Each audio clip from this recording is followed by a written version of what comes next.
Let's start by going through the animated implementation. Let's start with the outermost API, the animated.view.text.image and .scrollView. As you can see here, we import animated implementation, we import our series of views, text, and image, and then we will then call create animated component on each of those and then export our animated object. So now that we can see everything goes through create animated component, let's go take a look at what create animated component does. Here we have create animated component. We can see that it is a function that takes a component and then returns a new component. The component has a lot on it. In our constructor, we have a set component ref, so we know we'll be accessing the ref of the component that we pass in. If we take a look at component will mount, we see that it calls attach props. When we mount, we can see that we attach native events and do some things when we have a native animation. And then additionally, when we unmount, we can see we detach and remove any sort of native events. The key here is actually in the attach props that happens in our component will mount. So let's take a look at attach props.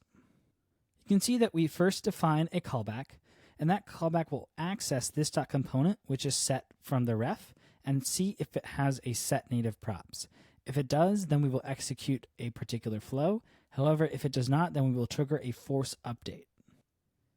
So when this callback is called, we can see that we get our component, call set native props, and then with our props animated that we're about to create, we will then say get the animated value for it.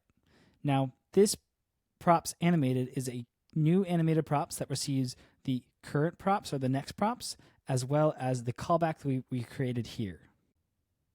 We also have saved off the old props animated here and then called detach on it, so that way we don't have any memory leaks.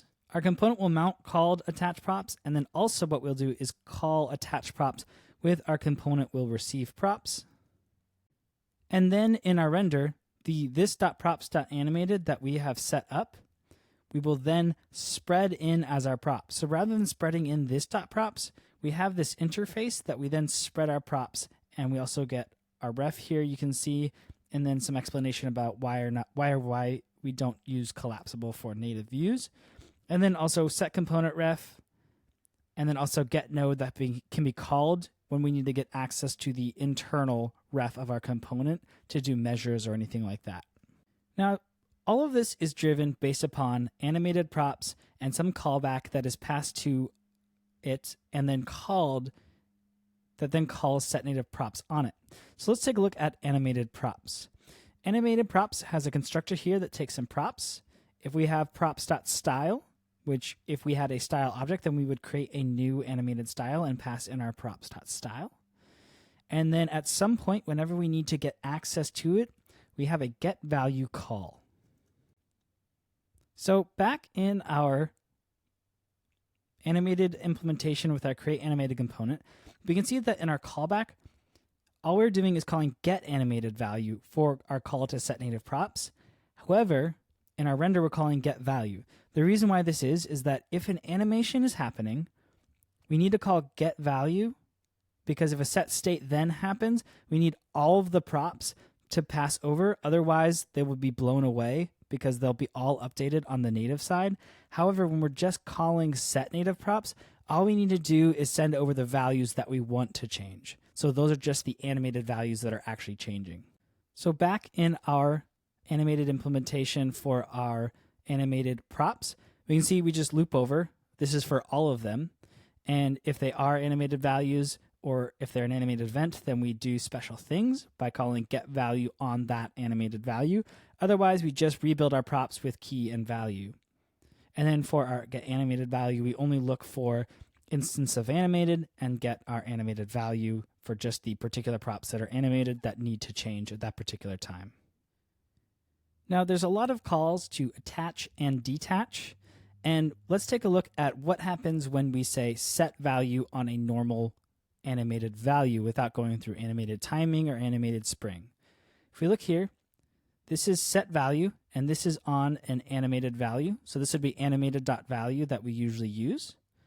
When set value is called, we stop any animations that are happening, and call update value with the value that we've passed in. So now let's go look at update value. So update value, then we'll take the value, assign it to the animated value, and then flush the value. What flush does is finds the animated styles, and then eventually we will call update on the animated style. Now we are calling update, and let's go back and look at our animated implementation, and we can see that we have an update here on our animated props that we've initiated. So this is the animated props that we passed in from our create animated component right here. So that's the callback, pass into our animated props. Our animated props just got update called. We call this .callback that we have saved off. And now this execute, which says, hey, by the way, an animated value has been updated. So now we have our callback. If we have set native props, which we do, we'll then call this .component set native props with all of the animated values in case they've all changed. So now we're just sending the new animated values over. So that, in a nutshell, is how it works. We create a new animated component that sits in between and intercepts all of the props. And anytime we pass in an animated value that changes, then a callback is triggered, and set native props will then send all the new values over. However, anytime a set state happens, we just get all the new values and spread them on, and we continue on like we're using this .props, even though we have sat in between and interfered and adjusted all the values with the animated values.